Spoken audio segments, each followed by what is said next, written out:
PLB Professional Languages Brazil podcasts. PLB Languages on Demand. Join us and give your English an upgrade. Visit our website www.plbnet.com.br or call us on 5586 4141 2527.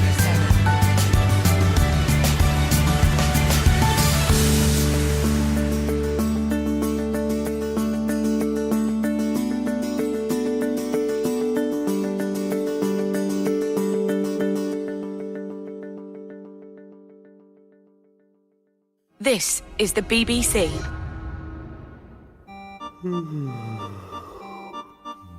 Hello, and welcome to the Boring Talks. This is a podcast where we have a series of speakers who talk about subjects that may appear boring to others, but that they find very interesting. And who knows, maybe you will too. My name is James Ward, and I'm the host of this podcast.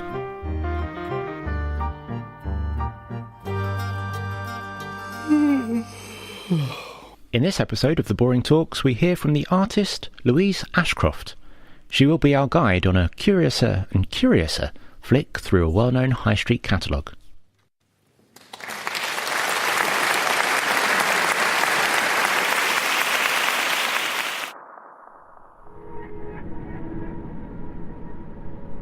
Deep within our retail parks and high streets there are portals to a mysterious vault which you can't set foot in.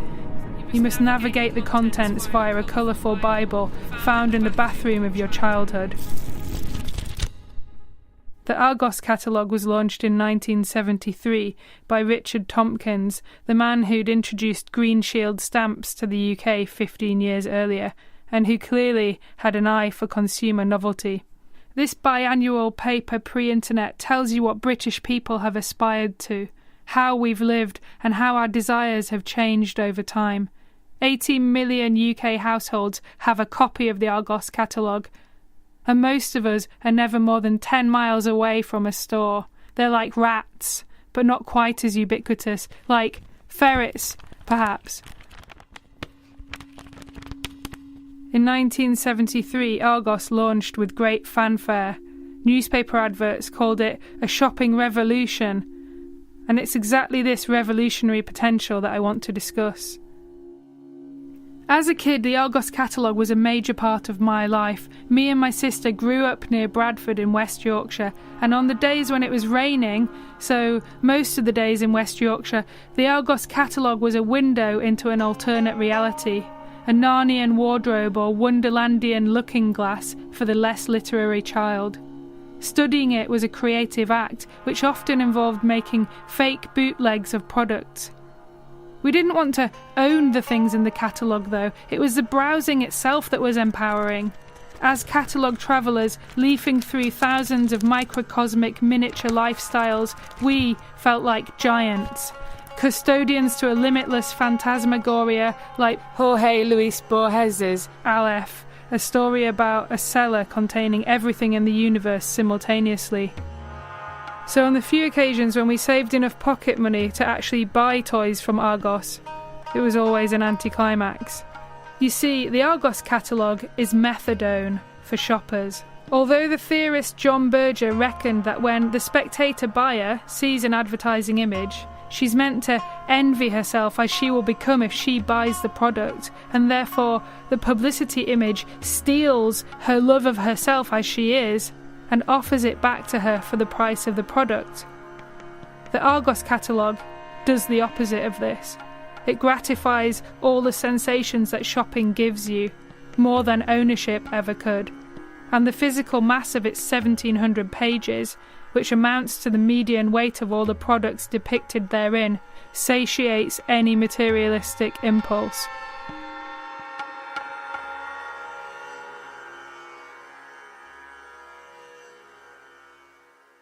The Argos catalogue has had huge cultural impact.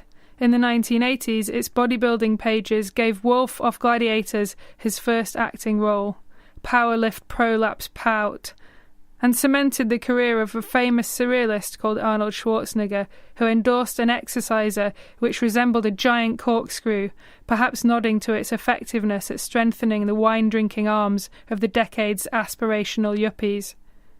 This featured alongside a range of fat jiggling belts allowing women to exercise passively during feminism's interwar years, post-women's lib but pre-Spice Girls. The catalogue has always been ambitious in its absurdism, selling us things we don't need or even want, bored product development executives testing how far they could push it. I don't think it's a coincidence that the first Argos catalogue, which was published in 1973, immediately followed the final issue of the Whole Earth catalogue. The Whole Earth catalogue was an American countercultural publication featuring articles and reviews of books and tools which aimed to facilitate readers to create their own utopia through knowledge of self-sufficiency, ecology, anarchism, alternative education and holism. I'd like to speculate that when the Whole Earth catalogue ceased regular release in 1972, some of the writers defected and started creating the Argos catalogue, secretly weaving in their hippie ideology to test out ways of reaching the potential mass audience that the Whole Earth catalogue had alienated through its increasingly out-there LSD-fueled content. A 1972 Whole Earth catalogue interview with beatnik writer Ken Kesey, for example, focuses on his allegation that he has rubbed cornstarch on his balls for years, and why you should too. Another article explains how self-hypnotism can be used for breast augmentation. For any mainstream readership, those more sceptical about Buddhist boob jobs, the Whole Earth catalogue had lost its influence. And so, the Argos catalogue was born. The name Argos refers to a Greek city featured in Homer's Odyssey, and it was home to a giant called Argus Panoptes, who had 100 eyes. Argos founder Richard Tompkins had been to Argos on holiday and seems to have taken the term retail giant literally. Just like me and my sister, as we peered over the pages of the shopping catalogue, Greek giant Argus Panoptes was omniscient, the power of seeing and knowing, negating all need for physical mastery over things. Owning had been replaced by appearing, as theorist Guy Debord recognised in 1967, perhaps predicting the invention of the Argos catalogue in his essay The Society of the Spectacle. In other words, what this shopping catalogue is really selling is the catalogue itself. A quick search for old Argos catalogues on eBay shows that the public recognises this. Last time I checked, a 1998 issue was going for £42, more than most of the products inside it. And the 2001 edition had sold for the same price as an 1851 catalogue of the Crystal Palace Great Exhibition. Whilst the Whole Earth catalogue featured a NASA image of the planet on its cover, aiming to fix all of humanity's problems by promoting a sense of global union, the Argos catalogue gave people more achievable ambitions. Instead of trying to change the whole Earth, it suggested a change of lampshade, perhaps. The 1973 issue featured hundreds of different lampshades. You could have any lampshade under the sun, just as long as it was the same colour as the sun. An eye-melting orange. Yes, orange, tangerine, rust, ochre, peach, reddish ginger or cinnamon. In the early 70s catalogues, all the lampshades were orange. There were also orange sofas, orange watches, orange lawnmowers, orange tea sets and orange rugs. The totality of capitalism's bounty is available to you, just as long as you're looking for something that is this nauseating hue.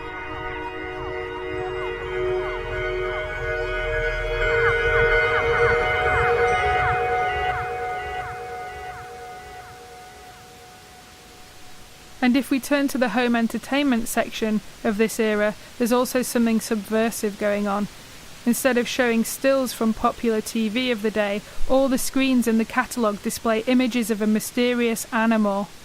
The black sheep, a symbolic social outcast, an allegory of alienation, and sheephood in general, of course, alludes to passively following the status quo. We have to ask, are Argos really trying to sell you the product, or is their true motive to highlight the negative social effects of televisual consumption? In the mid-70s issue, the sheep has been replaced by more exotic species. Colourful parrots, vivid flowers, and a close-up of a tropical butterfly.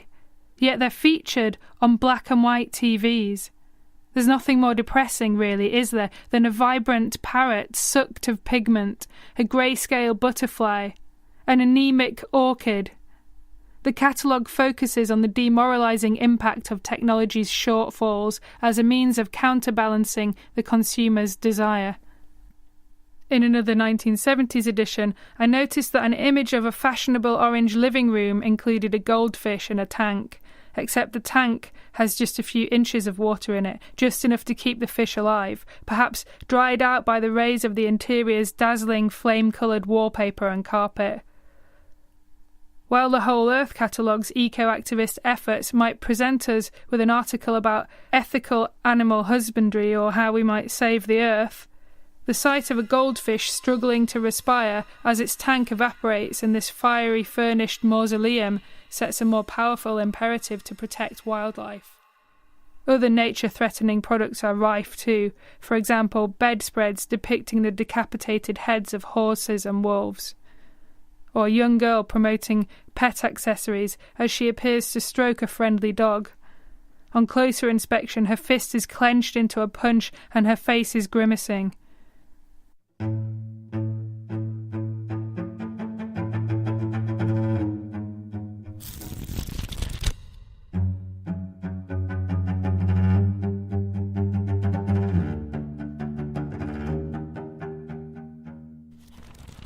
The expressions of the catalogue's models often reveal subversive intent. For example, the characters marketing light-reactive sunglasses were the vacant smiles of serial killers, lunatics on day release from prison, grinning at the irony of sunglasses adorning their light-starved asylum pallor.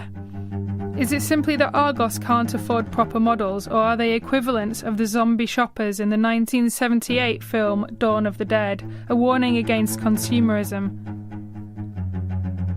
Scouring the catalogues, they are replete with harrowing details. In one 80s issue, a foreboding narrative is subliminally suggested across 3 pages.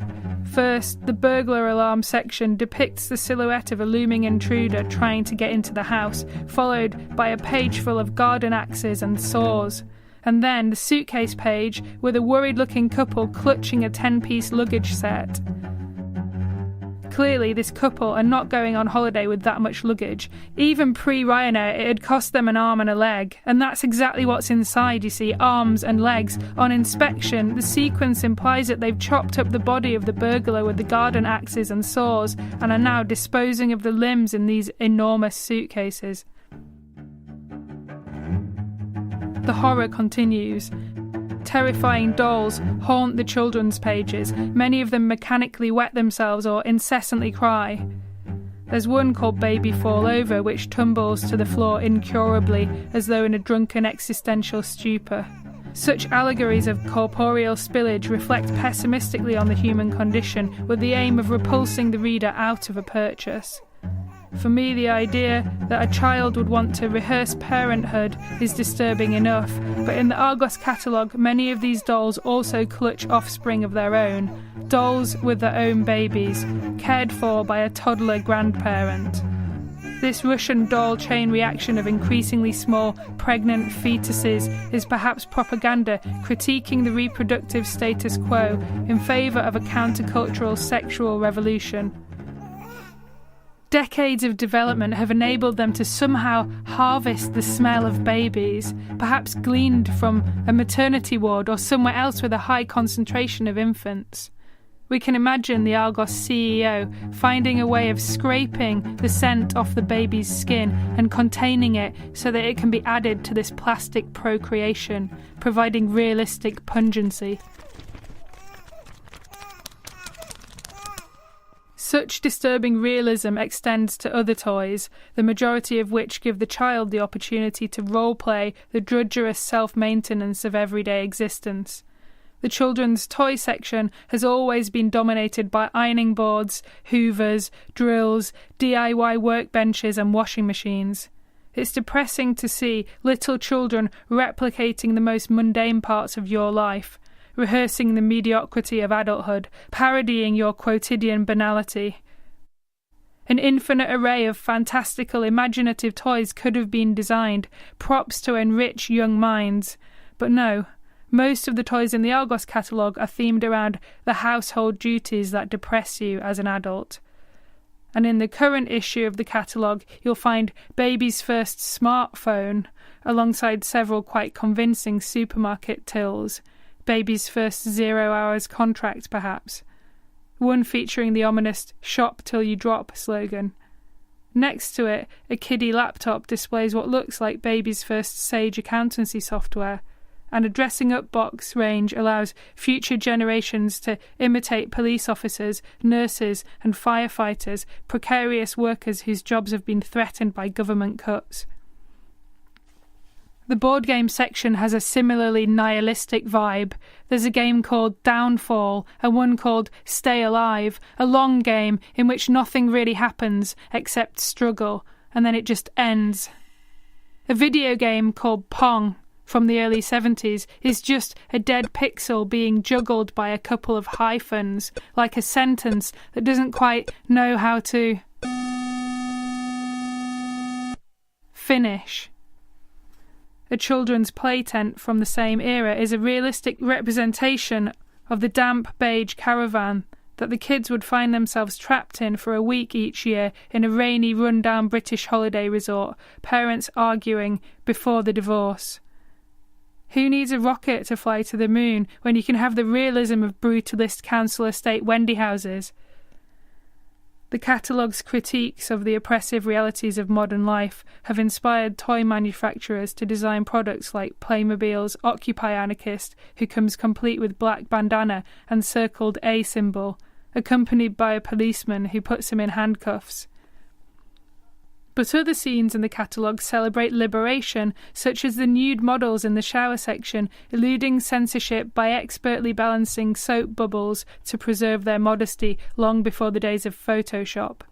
The catalogue's surprising amount of nudity is perhaps promoting the free love ideals of the Whole Earth catalogue hippies. Raunchy shower scenes of the 80s issues, mediating a cultural transition from free love to free porn. Avant-garde sex toys masquerading as self-physio devices clutter the leisure pages with enough pipes and protrusions for an alien abduction. The institution of marriage is critiqued heavily in a jewellery section filled with embracing couples, but the women always wear the same despondent expression, not sultry, not serene, just a little bit sad. Gleaming wedding rings accompanied by facial manifestations of deep regret. Some of the jewellery takes this further with the addition of symbolic padlocks, heart-shaped objects of oppression, perhaps designed by 70s feminist activists. Stretch Armstrong, a gel-filled wrestling action figure, was the Argos catalogue product that I really wanted as a kid. Do you remember him? His gold streak of hair and stretchy body can now be understood as a premonition of the rise of Donald Trump, whose wrinkly, cosmetically enhanced body, neon comb-over, and commitment to WWE wrestling bear striking resemblance. A bizarre orange man who becomes unexpectedly huge. Was the doll created by Whole Earth catalogue hippies in the early 70s based on drug-induced visions to warn of a future political dystopia? The catalogue's ability to predict the future goes hand in hand with its obsession with clocks and watches, which in early issues broke the clock seller's marketing rule of setting the hands at the smiley face hour of 10:09 by featuring hundreds of timepieces, all telling different times, perhaps a nod to some of the New Age physics featured in the Whole Earth catalogue, which challenge rational, scientific concepts of temporality. And there are a lot of carriage clocks in the 80s editions. Carriage clocks are the gift that you traditionally get when you retire. Cruel jokes, really. Ironic encapsulations of all the hours that you've spent in the accounts department that you can't get back. A stark reminder of the impending death that now awaits you.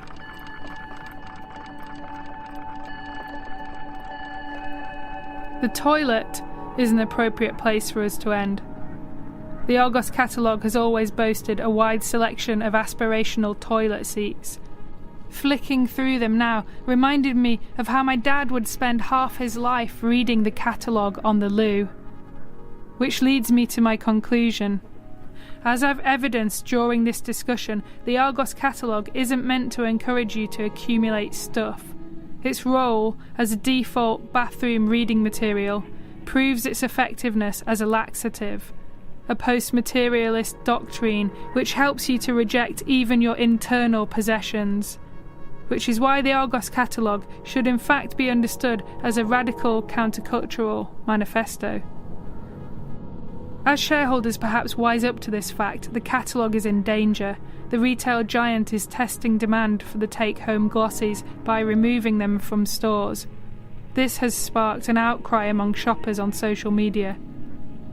One shopper messaged the business to ask the rhetorical question, "Do you even realise how many hours of peace and quiet that catalogue gives to parents of young children who sit flicking through the toy section?"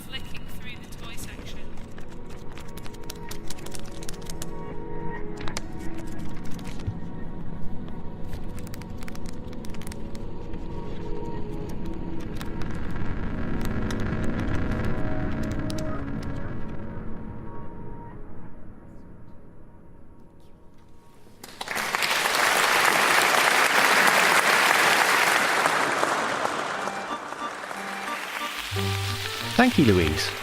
I was always more of a Ryman catalogue man myself.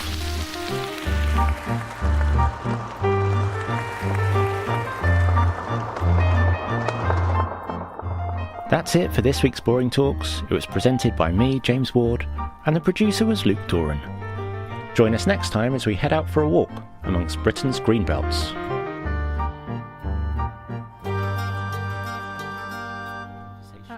Normally, yeah. As if it was a real thing. Yeah.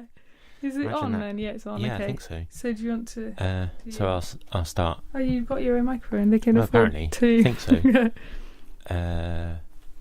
Thank you, Louise. And I understand that you've written a poem inspired by the contents of the Argos catalogue. I was wondering if you'd be able to share that with us now. Yes, I have, James, and I can.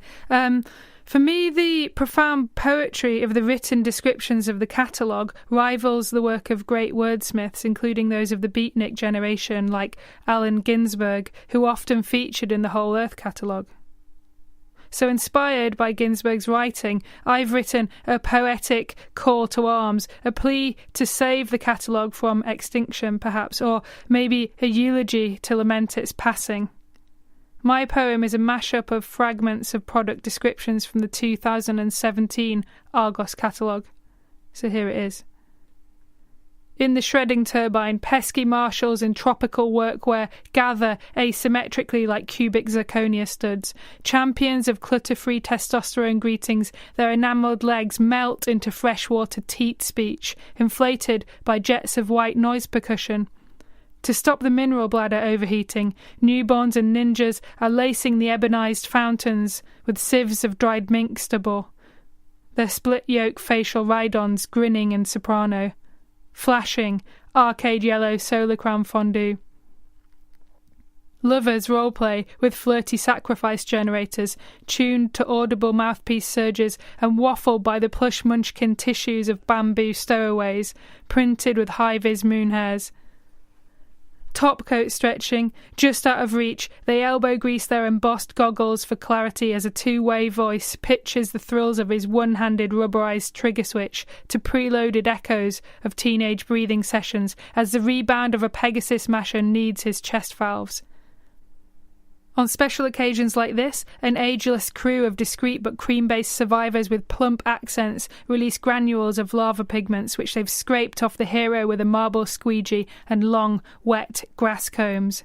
Military disco balls are illuminated by 3D skeleton messages, perhaps launching a new nasal fin bistro by leaking champagne and suction-based stain removers into the dry folds of 60-year bikini necklines, prune-cast trolleys oscillating with frayed raindrops. These pearlescent humidifiers drip hygiene breakdowns from gilded rose elevators. tempered with crushed waterfall lacquer, shimmering as the live feed gutter flare-ups of your slouchy distressed power status tilt curbside for 10 laps, a pair of telescopic rib-knit rock cultivators hanging off your slip-through tracksuit mindset. Thank you, Louise. I think next time I'm in Collection Point B, I will bear that in mind.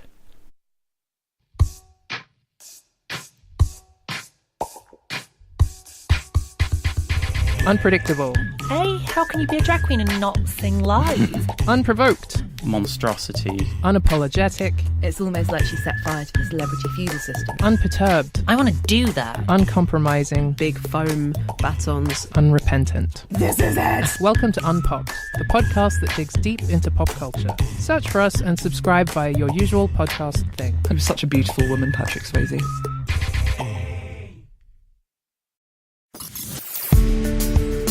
PLB Professional Languages Brazil podcasts. PLB Languages on Demand. Join us and give your English an upgrade. Visit our website www.plbnet.com.br or call us on 5586 4141 2527.